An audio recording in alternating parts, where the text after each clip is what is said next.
Hey guys, how y'all doing? It's your girl Amarachi. Welcome back to my channel, and we're gonna talk about the latest episode of the Real Housewives of Salt Lake City. Let's get into the episode, y'all. All right, y'all. So this episode was there was buffoonery on this episode.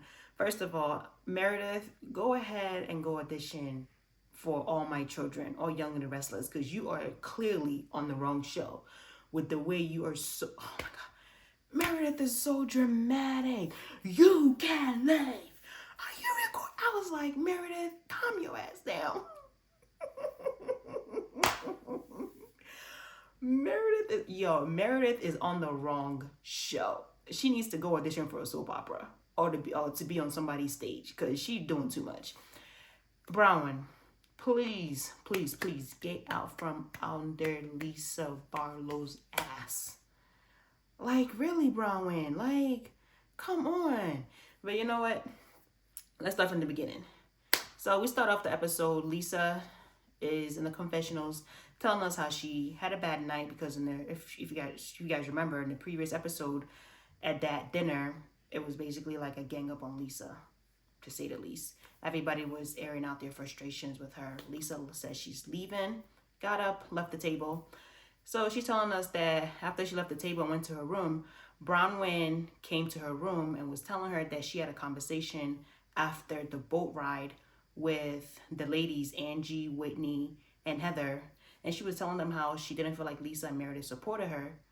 So Bronwyn tells Lisa that not so nice things were said about her. So now Lisa, but Bronwyn didn't go into details. So now Lisa's wondering what was said. And I just said, Bronwyn, what was the reason? I mean, on the other hand, on the end is recorded. Anything that you say while the cameras are rolling is fair game because there's a 50-50 chance that it will air and it will be seen. So whether Bronwyn told Lisa or not, Lisa was gonna see it. But my thing is, why do you keep having conversations with these ladies and then you run back and go tell Lisa? Like, what, like, oh, Bronwyn. So we move on to the next scene. What is it? Meredith is talking to Heather. She's telling Heather how she's feeling about Brittany, saying that Brittany's insinuating that she might have an eating disorder, anorexia, bulimia, or that she might just be emotionally unstable because Brittany kept asking her, Meredith, are you okay? Meredith, are you sure you're okay? Because Brittany was saying that she heard Meredith throwing up. So Meredith is like, how can you hear me throwing up? Like, you weren't there. So Meredith is like basically upset, saying that, oh, I took Brittany's side. I even like let her in my house. I threw Angie out because of her. I'm like, Meredith, you did not throw Angie out because of Brittany. You threw Angie out because you felt some type of way because they did not give you the apology that you felt that you deserved. Not even deserve the apology that you thought they should give you when you said that they said something derogatory about your son when they did not say anything derogatory about your son. So Meredith, get over yourself. Can y'all tell? Like, I'm like, Meredith is she's just a soap opera. Like, Meredith is just a soap opera. So the ladies are going ATVing. They're on the bus. Lisa decides to bring up, what Bronwyn told her. And it took Angie, Whitney, and Heather for a loop because Angie's like, wait, what? Like, what are you talking about? So Bronwyn is, trying to say, well, I didn't throw you guys under the bus. I just told Lisa what I said. And then I told her that not so nice things were said about you. So Lisa's like, so what was said about me? So as Lisa's talking, Whitney decides to jump in and is like, well, let me answer, and then tells Lisa to shut up. And then tells Lisa to shut the F up. And then Lisa's like, you shut the F up. And then they start like going back and forth. And then the next thing we hear is Angie says, Brittany, why are you recording us? I was like, so everybody now channels their energy towards Brittany. And Brittany's like, oh no, I'm not recording you guys. I mean, the producers showed us like time, like before Angie even said it. The producers showed us like timestamp of like when Brittany recorded like 3 different occasions, but she was recording the back seat, but it was getting the audio. So she says, oh, her daughter got like an A on her test and she wanted to send the video to congratulate her. That was the first story that she said when Angie confronted her. And then Meredith is like, "You're recording us? Why are you recording us?" Like the way Meredith was just like shouting at this woman. I was like, Meredith, calm down. I felt like Meredith is such a Karen. Like her Karenness comes out. Like I'm just like, calm down. So now everybody's just going in on Brittany. Meredith is yelling. Whitney's yelling.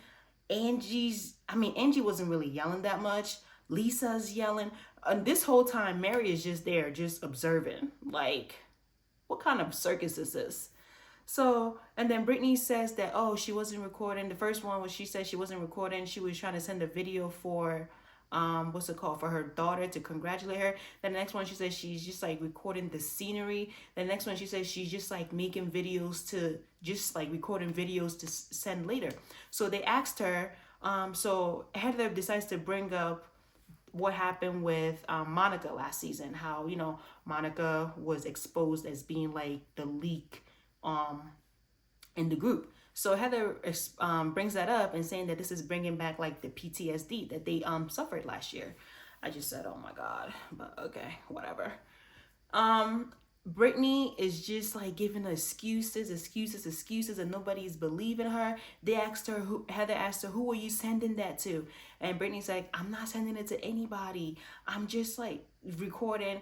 And the bus finally stops. I believe that they finally got to their destination, and Brittany exits the vehicle and Sprinter, and she goes out and she starts like bawling her eyes out. And then Angie says, yeah, this was a lot. Like everybody was literally like just like pouncing on her that this was a lot. So I'm thinking like Angie is gonna like get out the car to like, go console Brittany. Angie said right there, Angie did not get up. Mary's like, no, she deserves it. So Whitney decides to get up and go confront and to go check on Brittany. And Whitney said, yeah, I know this was a lot. That's a lot for one person to handle. Everybody's like screaming at you. So Whitney asked her like, what were you trying to do? And then she's like telling Brittany like, oh, I wasn't recording. I was just, recording the back seat. So Whitney asked her, who were you trying to send it to? She said, I wasn't sending it to anybody. So Whitney asked her, have you done this in the past? Have you like recorded us? And Brittany said, no, you can check my deleted. You can go on my phone and check the deleted. And then Brittany says, well, you can also delete the deleted. No, so Brittany asked her, did you send this to somebody and then deleted it? And then Brittany says, no, you can check my deleted. And then that's when Brittany says, their names are too similar, Brittany and Whitney. So that's when Whitney says, well, you can delete the deleted. And then Brittany says, well, you can check my deleted. Like, and then Brittany was like giving excuses like, so Whitney asked her, so why were you recording the back of the seat? You said you're trying to make a video for your daughter. Wouldn't you want to show your face if you're trying to make a video for your daughter, but you were recording the back of the seat? The only thing you can hear is the audio. She said, well, I wasn't trying to make it.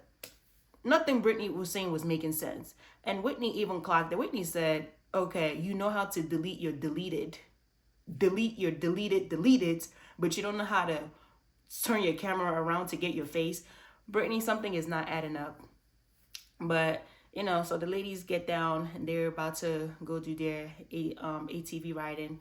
They, so it was supposed to be, it can only be 2 passengers per ATV. So Heather ends up being in the ATV vehicle with Brittany, and their ride was awkward silence. So basically nobody in the group was speaking to Brittany at that point. So they go through the ATV, they get to I don't know, was it a lake or something? The ladies are jumping in. I was just like, the water looked clear. But as they were jumping in, I was just thinking like flesh-eating bacteria. like, I don't know. Have you guys heard of, like, when people go on vacation and they go swimming inside like the fresh waters or like the lakes and stuff, then they come back and there's like some type of like amoeba of like flesh eating bacteria that they contracted? Well, that was like what was going through my mind as I was looking at the ladies swimming in that water and jumping in. But Mary didn't jump in. So they get to eat, and Mary decides to ask Brittany why is she so quiet. And but no, before that, Lisa was saying, oh, like how good Brittany looked in her bikini, and was saying that, oh, she's jumping into the water. She thinking that because she's participating, because she's like jumping into the water, I mean diving into the water, that we're gonna forget that she was recording us. And I was just it's like, okay. But then she was like, well, she does look good in her bikini though. So Mary asked Brittany, why are you so quiet? And in my mind, I'm like, Mary, you know damn well why this lady is so quiet. All of you basically berated her in that car for recording you guys. And so Brittany now has to become dramatic. And she says, well, there's like something that I haven't told you guys. And then everybody, I'm thinking like she's going to say, oh, like, I sent the recording to somebody. Brittany, she was so dramatic. She was like, there's something I haven't told you guys. So, like, Jared and I are in a physical relationship. That was my face. This was the face that I made. I said, huh? She said Jared and her were in a physical relationship. So for her admitting this right now is basically going to turn her whole world upside down. I said, Brittany, I never not thought that you and Jared were in a physical relationship. You're a grown woman. I never not thought that you weren't having sex, like, with Jared. Because if you weren't, why do you keep going back to him after the way he treats you? Like, girl, what? Mary didn't fall for that, but all the other girls fell for it. Heather was like, oh, in the Mormon community, to not be a married woman, and now you're out there having sex, is looked down upon. And she says that. And then she said, Brittany, you can also empathize with her. Brittany talks about how she was excommunicated from the church because she was having an affair with her current husband, Justin. She talked about Bronwyn, how Bronwyn was also looked down upon because she got pregnant out of wedlock. So there was like talk. So they all kind of could like relate to what Brittany said about revealing the fact that she was in a physical relationship with Jared. In my mind, me and Mary were on the same page, because Mary's just looking like, did y'all just get hoodwinked? These tears. Some people, the way that everybody just like switched, like an hour ago, all of you guys were literally like holding pitchforks against Brittany. Now all of a sudden everybody's like, oh, Brittany is okay. Oh, I'm just like, what? That's it? But okay, girl, whatever. They finish off. They all the ladies empathize with Brittany. They finish off. They leave, and then we get to the scene where Meredith goes up to Heather, and she's telling Heather, after this debacle that happened in the Sprinter with Brittany recording us, now it got me thinking, how was Brittany able to hear me?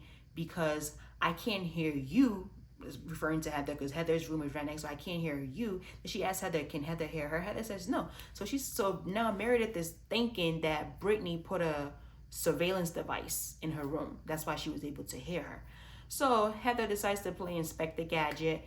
Her and Meredith go in the room, and she's telling Meredith, okay, reenact how your coffin spell happened, and tell me where you were standing and where you were sitting. So Meredith does that. So they start, looking under the bed, looking under furniture, the lamp, and Heather says that she didn't see any recording device.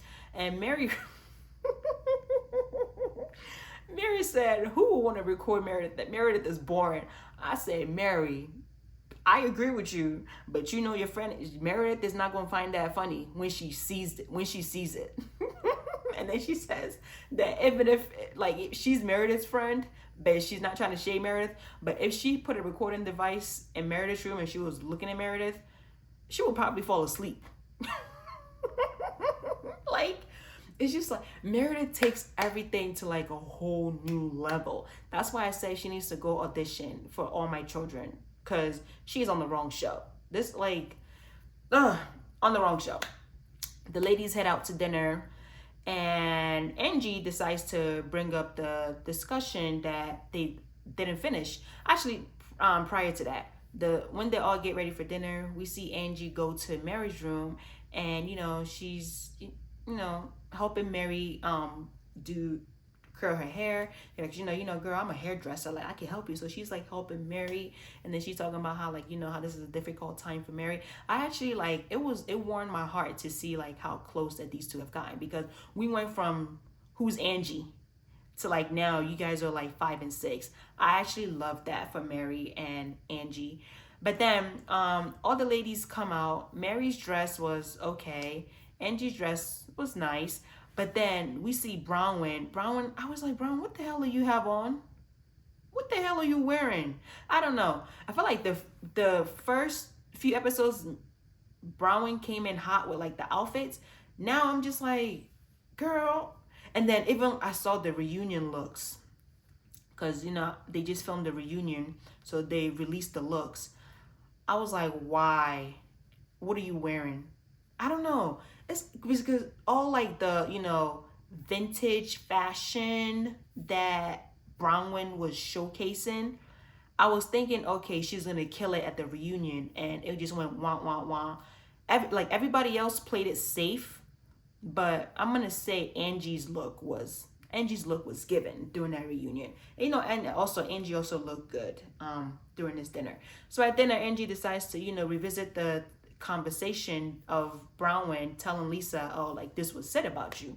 So they're bringing it up, and then Angie's like, well, it seems like you're throwing us under the bus, because we were actually like empathizing with you, and you told us that you feel like Lisa and Meredith were kind of blaming you for Todd's infidelity.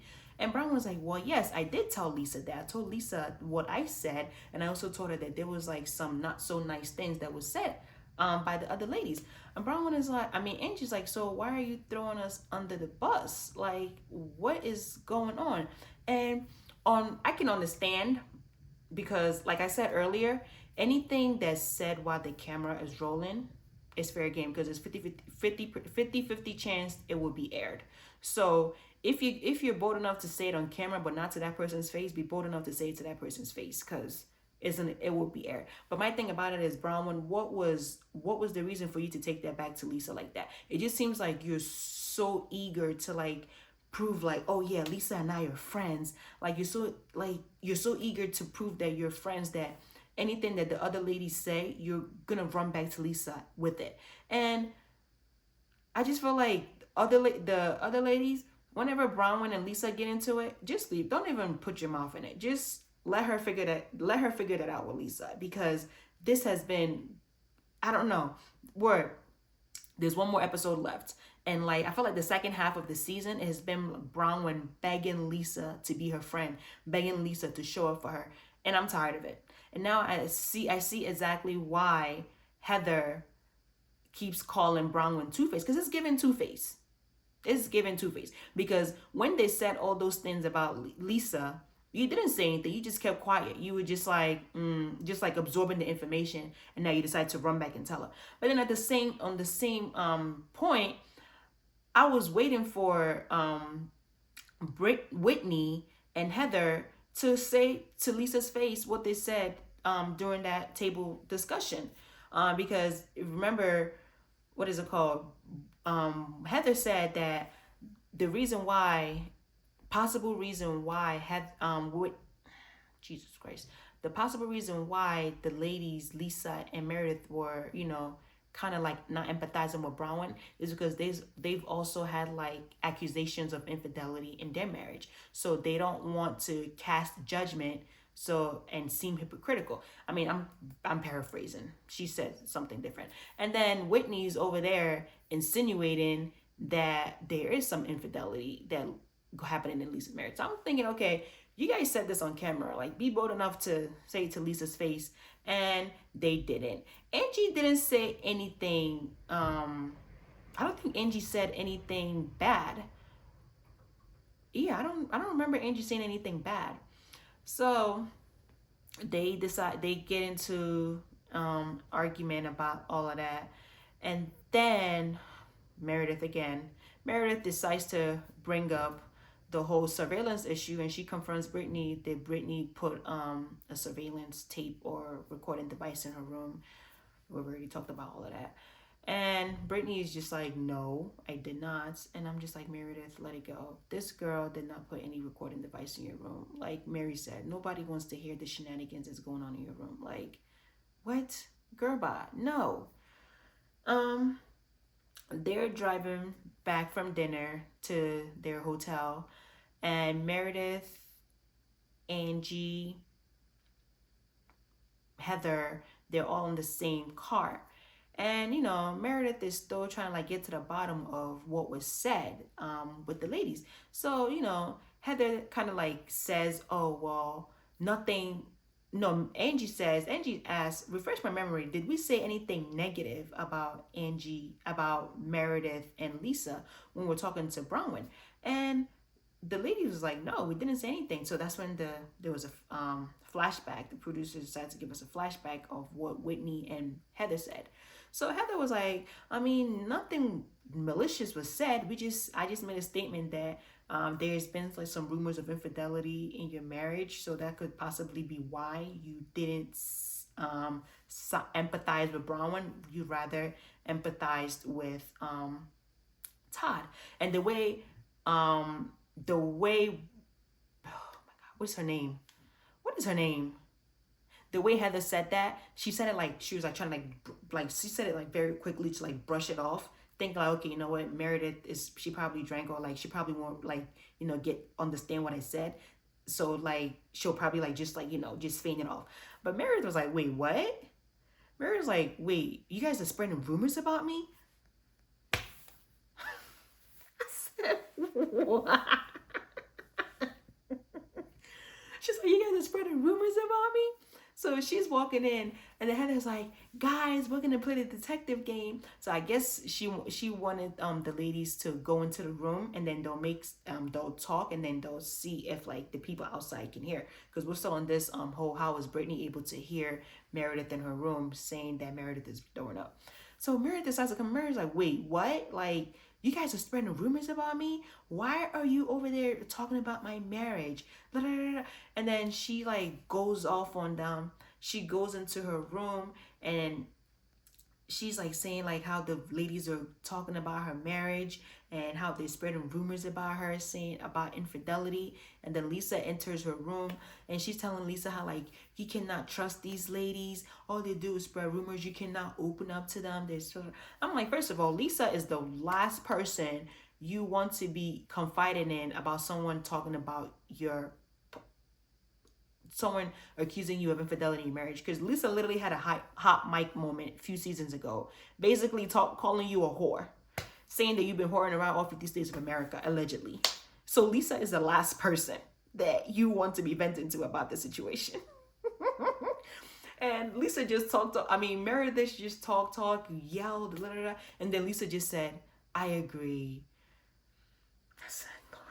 I was like, Lisa, you may not have said anything, because you are the one that literally like put this thought into all of our heads. You're the one that literally like brought all this to the forefront when you had that hot mic moment. And I'm so surprised that Meredith forgave you about that, because that was ridiculous for you to have a whole hot mic moment calling your supposedly best friend or close friend a slut, saying her husband can't keep a job. Literally, I'm just like, oh my Lord. But yes, I'm actually, you know what? I don't want to say I'm glad that there's only one episode left, because I actually enjoyed Salt Lake City this season, but I just cannot take Meredith anymore and her Karen-ness, because it's just like she blows every single thing out of proportion. And she's like, what? Like, you're talking about me? Like, what? And I'm like, Meredith, stop. Just leave. Like, go. But y'all, that was the episode for Salt Lake City. You guys tell me what you guys thought about the episode in the comments, and I'll talk to you guys in my next review. Bye.